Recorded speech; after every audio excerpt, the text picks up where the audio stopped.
자, 오늘 함께 은혜 받을 말씀은 굳이 오늘 말씀에 주제를 붙인다면 함은 언제부터 뜻을 훔치려고 하였는가 라고 표현할 수가 있습니다.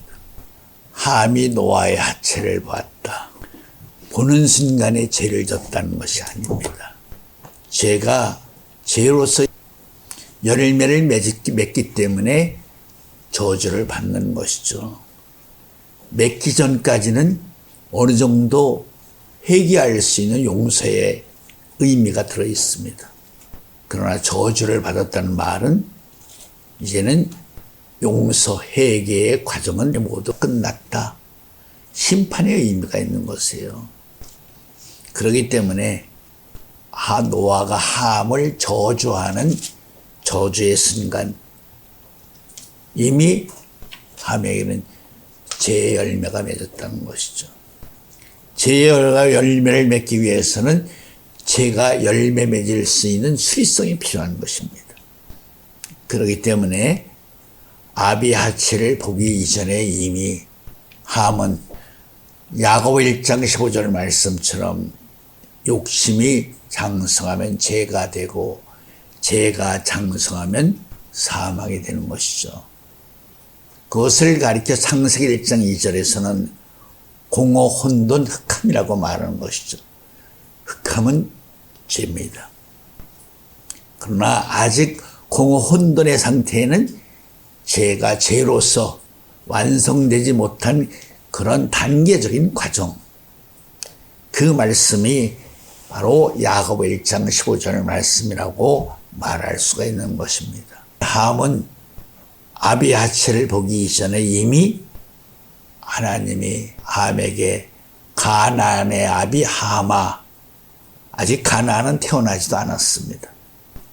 그런데도 하나님이 태어나지 않는 가나안의 이름을 지적하면서 가나안의 아비 함이라고 2번을 불렀다는 것, 이것은 곧 바꾸어 말하면 가인이 아벨을 쳐 죽이기 전에 하나님이 가인에게 창세기 4장 6절 7절 말씀처럼 내 안에 아벨을 죽이려고 하는 마음이 있다. 미움, 살인이 있다. 그렇기 때문에 그것을 내가 다스려라, 이겨라, 이렇게 책망하시는 말씀을 하신 것처럼 가나안의 아비 하마라고 불렀을 때에는 하나님이 가나안에게 용서, 회개할 수 있는 기회를 주시고 있는 것이다. 이 말씀은 바꾸어 말하면 이런 의미와도 같은 것이에요. 성만찬식에서 누구 오니까 그 사람이, 그러니까 나와 함께 떡이 담긴 그릇에 손을 넣는 자가 그다. 그 말씀을 할 때까지도 예수님은 아직 유다에게 회개할 수 있는 기회를 주시고 계신 것이에요. 바꾸어 말하면 떡그릇에 손만 넣지 않았으면 되는데 떡그릇에 손을 넣었다는 말은 예수님의 살과 피가 되는 떡을 먹었다는 거죠. 그렇기 때문에 그것은 히브리 6장 4절 이하의 말씀처럼 도저히 용서받을 수 없는 죄, 주님을 십자가에 못 박는 죄이기 때문에 영원한 저주 심판이 되는 것이다 라고 말할 수 있다는 것입니다. 그렇다면 가인은 언제부터 야고보 1장 15절 말씀처럼 욕심이 장성하면 죄가 되고 죄가 장성하면 사망에 된다 하는 죄의 수리성의 과정이 시작된 것일까? 방주를 지을 때부터 함이 죄를 짓기 시작한 것일까? 그렇지 않으면 언제부터 함이 죄를 짓기 시작했을까? 라는 의미는 하나님이 가나안의 아비 하마라고 부른 순간 거기에는 뭐가 있죠? 가나안이라는 이름이 들어있다는 말은 어떤 의미에서는 바로 창세기 15장에서 하나님이 아브라함에게 횃불 언약을 맺으신 것이죠. 횃불 언약은 뭐예요? 바로 내가 너희들에게 적각한 가나안을 주겠다는 약속이죠. 가나안을 주겠다는 약속은 한마디로 하늘나라를 주겠다는 거지. 이 땅에서 이루어지는 하늘나라를, 이 땅에서 이루어지는 천국이라는 기업을 내가 너희들에게 주겠다 하는 그런 의미적인 말씀이 되는 것입니다. 그렇다면 노아가 가나안 땅에 대한 말씀을 했습니까? 한 적이 없어요. 한 적이 없는데 왜 가나안의 아비라고 했을까? 표면적으로는 적각거리는 가나안 땅이라고 말씀한 것은 없는데 이면적으로는 적각거린 가나안 땅에 대한 말씀을 노아가 했다는 것이죠. 그럼 언제 했다는 말인가? 노아가 적각거린 가나안 땅에 대한 축복의 말씀을 한 것이 곧 뭐다? 바로 창세기 9장에서 하나님이 노아에게 무지개의 언약을 맺었죠. 무지개의 언약이 궁극적으로 무슨 뭐예요? 바로 시편 105편에서 말한 천대의 언약이에요. 영원한 언약. 천대의 언약의 주인공이 누구예요? 천대의 언약의 주인공이 무지개야. 무지개가 누구야? 이 무지개의 언약의 주인공이 요셉이지. 무지개는 항상 어디 있게 돼 있어? 구름 속에 존재하게 돼 있는 것이 무지개예요. 무지개는 구름 속에 존재할 수밖에 없는 것이에요. 노아가 무지개의 언약을 말씀했기 때문에 함이 그때부터 자신이 뭐가 되기를 원하는 것이다? 무지개의 언약의 주인공이 되기를 원하는 것이다. 여기서 원했다는 말은 그때부터 욕심이 장성해지기 시작한 것이다 라고 말할 수 있다는 것을 알아야 됩니다.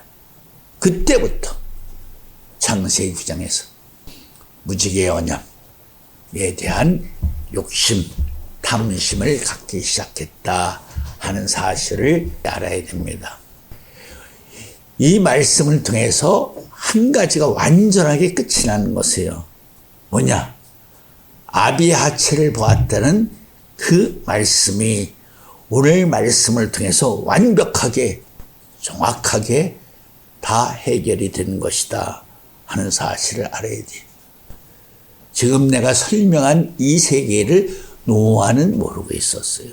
다시 말하면 모세가 시내산 위에 올라가서 40일 금식을 하고 있는데 결정적인 순간에 산 아래 아로를 중심으로 해서 이스라엘 백성들이 금송아지를 만들었고 먹고 마시고 뛰어 춤추고 난리가 났습니다. 모세는 모르죠. 하나님이 말씀을 해주셔서 아시는 것이죠. 마찬가지 탐심은 사신 우상에게 절하는 것이다 하는 말씀을 알아야 돼요. 노아도 알지 못했었어요.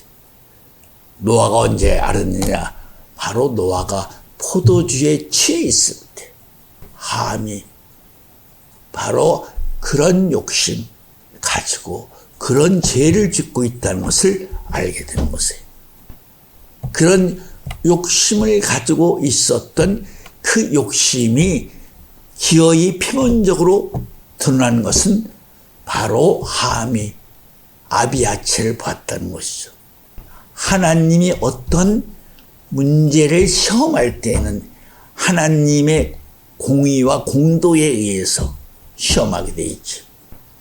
그러면 아비아체를 보려면 어떻게 해야 돼? 셋이 똑같이 들어가서 봐야 돼. 그런데 함이 선수를 치고 들어갔다는 것이죠. 선수를 치고 먼저 들어가서 봤는데 함이 너무도 실망을 했다. 다시 바꾸어 말하면 이런 뜻이에요. 어느 금고에 천하없는 보물이 들어있다고 소문이 났어요. 그래서 도둑질을 하는 기술이 뛰어난 자들이 그 보물을 탈취하기 위해서 가진 애를 쓰는데 드디어 어떤 사람이 성공을 해서 금고문을 열었어요.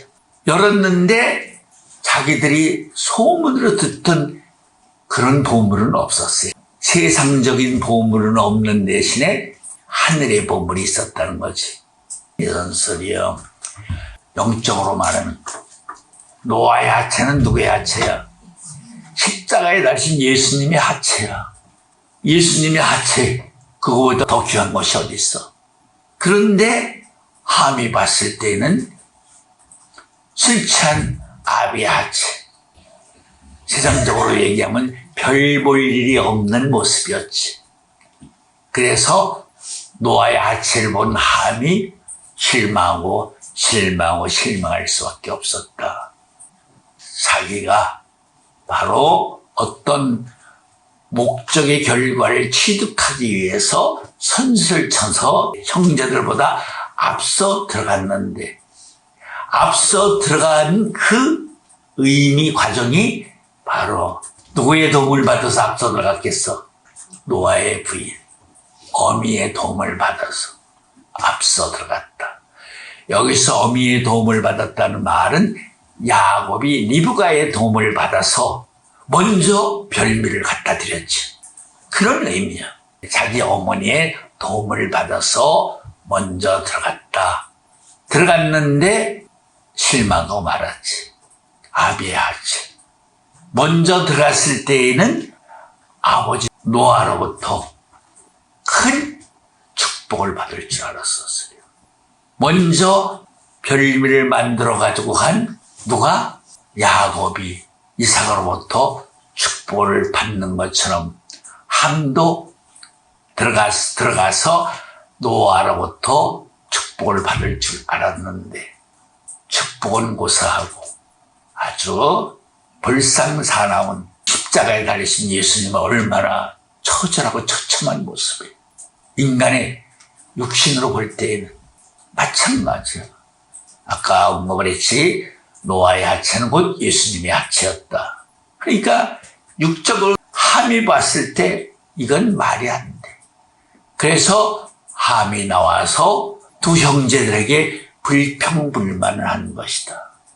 만약에 함이 노아의 하체를 보고 불평불만하지 않았다는 의미는 역설적으로 아비 하체의 어떤 비밀을 긍정적으로 이해했다, 깨달았다, 은혜를 받았다, 그렇게 말할 수 있는 입장이 되지만, 아비 하체를 본 함이 나와서 불평불만했다는 것은 자기가 얻고자 하는 목적과는 전혀 다른 결과를 얻게 되었다 라고 말할 수가 있다는 것입니다. 노아는 포도주에 취해 있을 때 모세에게 하나님이 산 아래의 실상을 다 말해준 것처럼 그동안에 함이 가지고 있던 사심, 탐심, 욕심 이런 모든 것들을 알게 되었다. 하나님이 가르쳐 주셨다는 거죠. 그래서 노아가 술이 깨자마자 함을 저주하는 것이다 하는 사실을 알아야 됩니다. 자, 오늘은 여기까지만 말씀을 하겠습니다.